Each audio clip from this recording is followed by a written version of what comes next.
एक प्रश्न है, यदि द्विघात समीकरण 3x² minus 12x plus k plus 1 के मूल बराबर हों तो k का मान ज्ञात कीजिए। इसको हम कैसे हल करेंगे? चलिए, तो देखिए, अब हम ऐसा सवाल लगाएंगे कि द्विघात समीकरण में कोई अज्ञात राशि रहेगी, कोई ना कोई अननोन रहेगा। इस समीकरण में कोई ना कोई चीज ऐसी रहेगी जो नहीं पता रहेगा, जैसे 3x² minus 12x plus k plus 1। इसमें k ऐसा है जो अननोन है। अज्ञात राशि का मान ज्ञात करना जबकि मूलों की प्रकृति दी गई हो। प्रकृति का मतलब कि d greater than 0, d less than 0 या d इक्वल टू 0। 1 2 3, या तो d का मान 0 से बड़ा है, 0 से कम है या 0 के बराबर है। तो अब हम वही करेंगे कि अज्ञात राशि का मान निकालेंगे जबकि उसके मूलों की प्रकृति दी गई हो। ये है प्रकृति।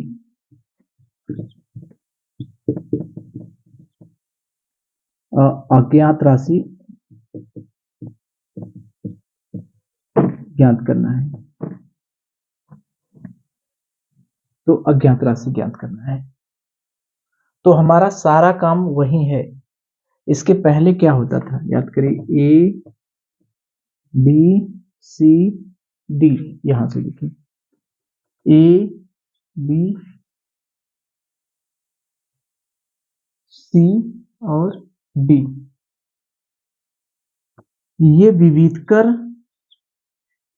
हमें प्रकृति ज्ञात है, यानी ये ज्ञात है, विविधकर ज्ञात है। विविधकर ज्ञात का मतलब विविधकर का चिन्ह ज्ञात है, या ये मान लीजिए ज्ञात है। अब इसमें से किसी को अज्ञात बना देगा, या ए को बना देगा, चाहे बी को बना देगा, चाहे सी को बना देगा। ए बी सी तीनों में से, जैसे यहां पर देखिए, ए x² का गुणांक ए दिया है, x का गुणांक बी दिया है, सी वाले को गायब कर दिया है, तो ये विविधकर ज्ञात रहेगा हमें। और इसमें से कोई एक चीज गायब रहेगी, जैसे हमारा है 3x² minus 12x plus k plus 1 बराबर 0। इसमें कोई ना कोई अज्ञात बना देगा, प्रकृति दी रहेगी और उसको हल करना पड़ेगा। तो ज्यादातर जो सवाल है वो यही है कि मूल बराबर है, मूल बराबर है, यानी विविधकर 0 है। यही ना होता है, मूल जब बराबर होते हैं यानी विविधकर 0 होता है, इसका मतलब मूल बराबर है। तो मूल बराबर है दिया है तो विविधकर 0 है, तो मान निकालिए। तो 3x² minus 12x plus k plus 1 बराबर 0।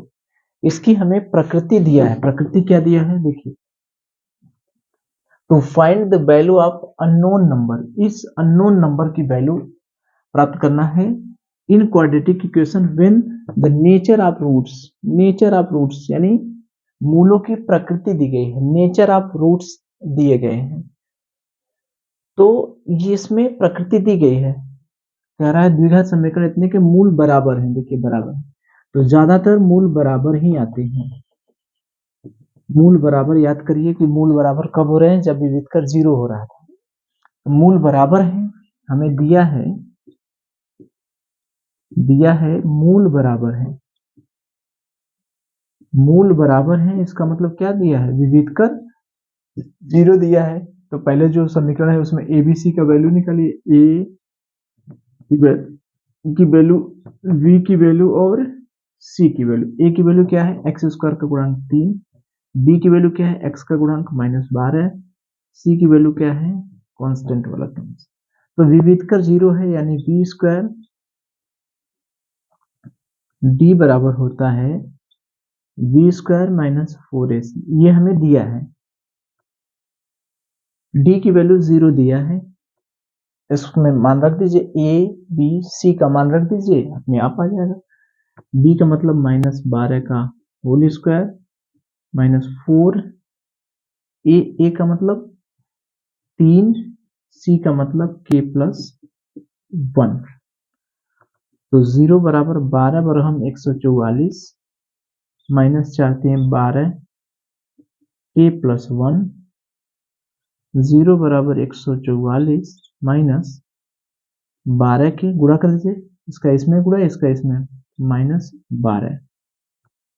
तो 0 बराबर 144 में से 12 गया, कितना बचा 132 माइनस 12 के, पक्षांतर कर दीजिए, 12 के बराबर 132।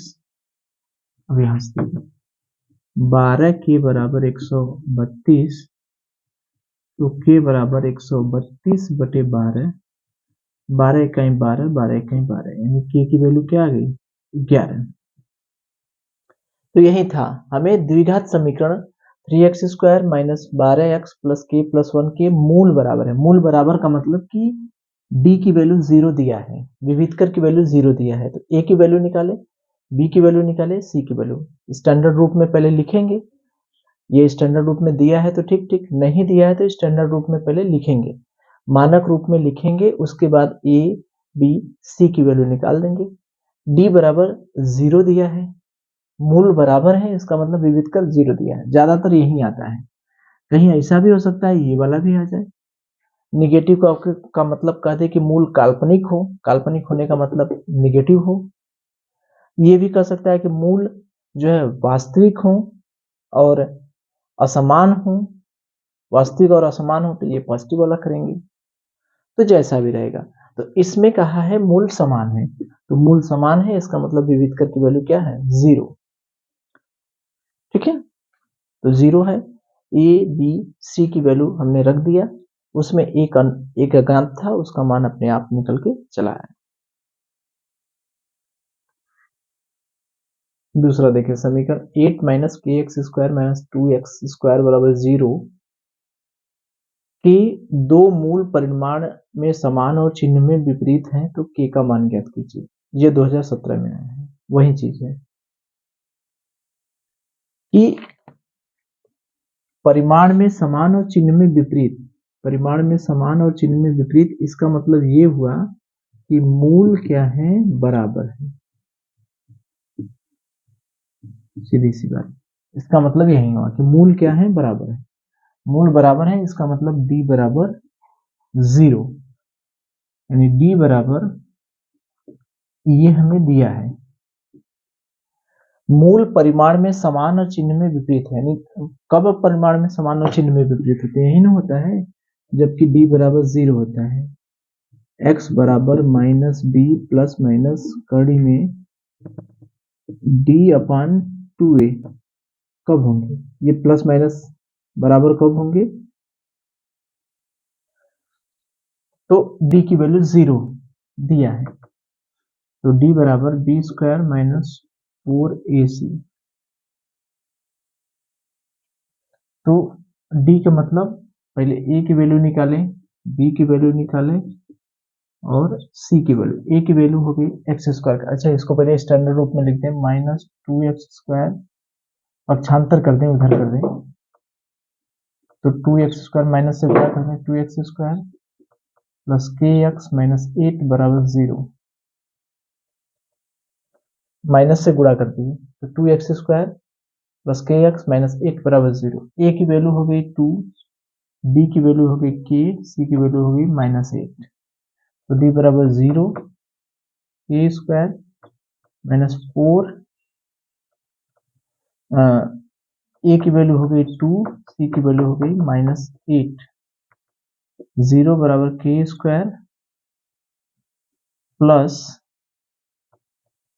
4 दूनी 8, 8 64। कुछ गड़बड़ी हो गया क्या कहीं,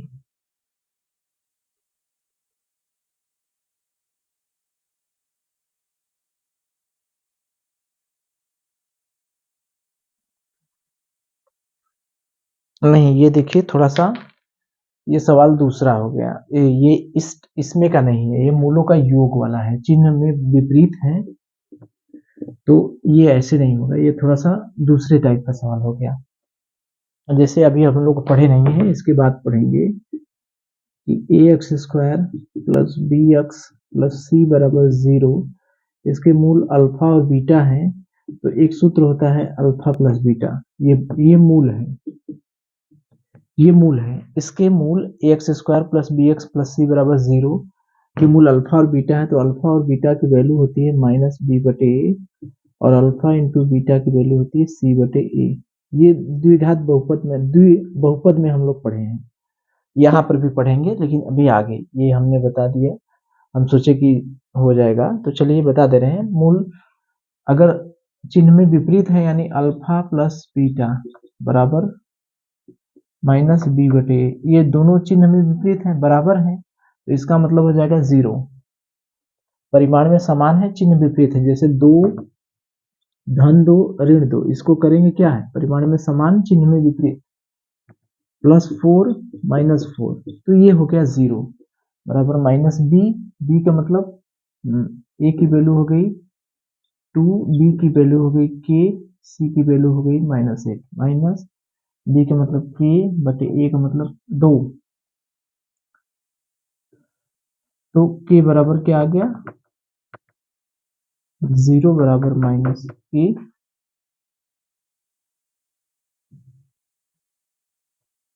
और के बराबर क्या हो गया 0। तो इसमें बहुत ज्यादा दिमाग लगाने की जरूरत नहीं, ये वाला सवाल अभी हम लोग पढ़ेंगे। द्विघात समीकरण में मूलों का योग और मूलों के गुणनफल के प्रश्न कई ठो हैं, ये हमने गलती से बता दिया, चलिए इसमें नहीं बताना चाहिए था। यदि समीकरण 3x square minus 12x plus के बराबर 0 के मूल बराबर हैं, डी बराबर 0 कर दीजिए, के का मान निकालिए। के का मान 3, 6, 9, 12, इसी में से कोई आएगा, तो ये हम लोगों को लगाना चाहिए था। इसमें देखिए स्टैंडर्ड रूप में है, ये है ए का मान, बी का मान, सी का मान निकाल लिए। ए का मान 3, बी का मतलब x का गुणांक -12, सी का मतलब कांस्टेंट वाला टर्म्स, तो डी बराबर 0, मूल बराबर दिए हैं, मूल बराबर दिए हैं, इसका मतलब कि डी की वैल्यू 0 दिया है, तो डी बराबर होता है, ये दिया है बी स्क्वायर माइनस 4ac, 0 बराबर बी की मतलब -12 का स्क्वायर माइनस 4ac, सी का मतलब के, तो 12 पर हम 144 माइनस 12 के को इधर लाए, 12 के बराबर 144, देखिए के की वैल्यू आ गई 12, 12 पर हम 144 यानी 144 बटे 12 पक्षांतर कर देंगे, आ गया 12। ये तो इस तरह का सवाल आएगा कि मूल बराबर होंगे, ठीक है। अगर ऐसा भी कहीं हो सकता है कि मूल बराबर ना हो के कोई पॉजिटिव निगेटिव दे दे। 11वां देखिए, यदि समीकरण 2x square minus 8x plus c बराबर 0 के मूल बराबर हो तो सी का मान ज्ञात कीजिए, ठीक। 12वां भी वही है, देखिए यदि द्विघात समीकरण 3x square minus 5x plus P बराबर 0 के मूल बराबर हो तो पी का मान ज्ञात कीजिए, ये भी वही है, ठीक है। चलिए 22वां भी वही है, यदि समीकरण x square plus b x plus c के बराबर 0 के मूल समान है तो सी का वैल्यू वही चीज है, विविध कर 0 होगा, फिर 0 बराबर कर देंगे, ए बी सी का मान निकाल। 31 देखिए, यदि द्विघात समीकरण 3x square minus 6x plus के बराबर 0 के मूल समान है तो के का मान ज्ञात कीजिए, के का मान निकाल लेंगे, फिर वही ए बी सी की वैल्यू दिया है के, डी बराबर 0 रख के फिर कर लेंगे। दूसरा, यदि द्विघात समीकरण 2x स्क्वायर प्लस के एक्स प्लस 3 के दोनों मूल वास्तविक और बराबर हैं, दोनों मूल वास्तविक हैं और बराबर हैं तो के का मान ज्ञात कीजिए। वास्तविक हैं और बराबर हैं तो के का मान ज्ञात कीजिए, ठीक है। वास्तविक हैं और बराबर हैं तो वही विविध कर 0 हो गया, निकाल लेंगे। इसके जो दोनों मूल हैं वो वास्तविक भी हैं और बराबर हैं, वास्तविक है बराबर है, इसका मतलब डी बराबर क्या है 0, वही चीज है। ए की वैल्यू बी की वैल्यू और ए की वैल्यू कितना हो गया एक्स स्क्वायर का गुणांक 2, बी की वैल्यू क्या हो गई के एक्स रहेगा यहाँ, सी की वैल्यू क्या हो गई 3। ए मतलब एक्स स्क्वायर का गुणांक, बी मतलब एक्स का गुणांक, सी मतलब कांस्टेंट वाला टर्म्स है। तो डी बराबर वी स्क्वायर माइनस 4ac, इसकी वैल्यू 0 रख दीजिए। बी की मतलब के स्क्वायर माइनस 4, ए का मतलब 2, सी का मतलब 3, के स्क्वायर माइनस 8 तरीके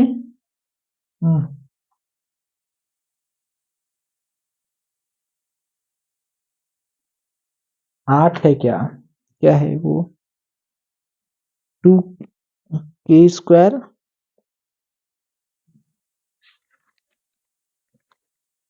नहीं सही है कि हम सोचे वर्ग बनेगा, 4 दूनी 8 तरीके 24 0, तो के स्क्वायर बराबर हो गया 24। तो जब के स्क्वायर बराबर हो गया 24 तो के बराबर होगा कड़ी में 24। अब कड़ी में 24 किसका हो लिख सकते हैं 6 गुणे 4, एक वर्ग निकल सकता है, प्लस माइनस 24 होगा, प्लस माइनस स्क्वायर है तो इसको जब सॉल्व करेंगे तो प्लस माइनस आ जाएगा। तो 2 कड़ी में 6, ये 4 में से वर्गमूल निकालेंगे तो 2 बाहर निकल गया, तो ये हो गया के स्क्वायर बराबर 24। तो के स्क्वायर बराबर 24, तो के का वैल्यू हो जाएगा प्लस माइनस अंडर रूट 24। अब प्लस माइनस 24 है तो इसको इसमें जो वर्ग बन रहा है यानी 6 गुणे 4, तो वर्ग वाले को बाहर निकाले तो 2 करने में 6, तो ये हो गया। तो मूल अगर वास्तविक और बराबर है तब पर भी यही है, ठीक है। अगर कहीं मान लीजिए ग्रेटर देन होता तो ये होता कि इसका मान बड़ा होगा, ठीक है। इसी में अगर हमसे कहता कि के का मान ज्ञात कीजिए जबकि मूल जो है काल्पनिक है, एक्स प्लस 3, के का मान ज्ञात कीजिए जबकि मूल क्या है काल्पनिक है, मान लीजिए काल्पनिक हमने, तो क्या हो सकता है मूल काल्पनिक के लिए डी की वैल्यू लेस देन 0, 0 से कम होगी तब ना निकलेगा, माइनस बी प्लस माइनस कड़ी में डी बराबर 2a, काल्पनिक है इसका मतलब ये नेगेटिव है, नेगेटिव है। तो डी बराबर वी स्क्वायर माइनस 4ac, यहां से देखिए ए बराबर 2, बी बराबर के, सी बराबर 3, तो डी की वैल्यू निगेटिव है, यानी डी इज लेस देन 0 है, 0 से कम है। अच्छा सॉल्व नहीं हो पाएगा, डी की वैल्यू इधर निगेटिव रखेंगे, इसमें क्या रखेंगे, नहीं हो पाएगा। अगर करने का प्रयास करेंगे तो डी इज लेस देन 0, इसका मतलब डी इज लेस देन 0, इसका मतलब b square minus 4ac is less than 0, ऐसे करेंगे, ठीक। यानी इस पूरे की वैल्यू 0 से कम होगी, तो बी का मतलब ए स्क्वायर माइनस 4, ए का मतलब 2 और सी का मतलब 3 is less than 0, A square minus 8 3 24 is less than 0, A square is less than 0, less than 24, तो के की वैल्यू होगी प्लस माइनस कड़ी में 24, के is less then plus minus 2 कड़ी में 6, के का मान प्लस 2 से छोटा होगा और माइनस 2 से प्लस 2 और माइनस 2 से छोटा होगा, तो k का मान इस तरह से होगा कि k का मान इज लेस देन प्लस 2 कड़ी में 6, k का मान लेस देन माइनस 2 कड़ी में 6। तो हालांकि इस तरह का सवाल कभी आया नहीं है, ठीक है। तो इसीलिए इस पे बहुत ज़्यादा वो करने की जरूरत नहीं, चूंकि स्क्वायर बन जा रहा है तो लेस देन हो जा रहा है। तो जब भी आया है ज़्यादातर सवाल यही आया है मूल बराबर वाला। वैसे करेंगे तो ये कर सकते हैं कि के स्क्वायर इज लेस देन, कड़ी में निकालेंगे के square is less then plus minus कड़ी में 24, के की वैल्यू प्लस 2 कड़ी में 6 से छोटा होना चाहिए, माइनस 2 कड़ी में 6 से छोटा होना चाहिए। तो ये सवाल कभी आया नहीं है, जब भी आया है वहीं d बराबर 0 करके सीधा सीधा मान निकालने वाला, ठीक है। तो ये है द्विघात समीकरण में अगर कोई अज्ञात राशि है तो उसका मान निकाल लेंगे, जबकि मूलों की प्रकृति दी गई है, ठीक है। नेचर ऑफ रूट्स दिया गया है, तो ये निकाल लेंगे हम इस तरह का सवाल।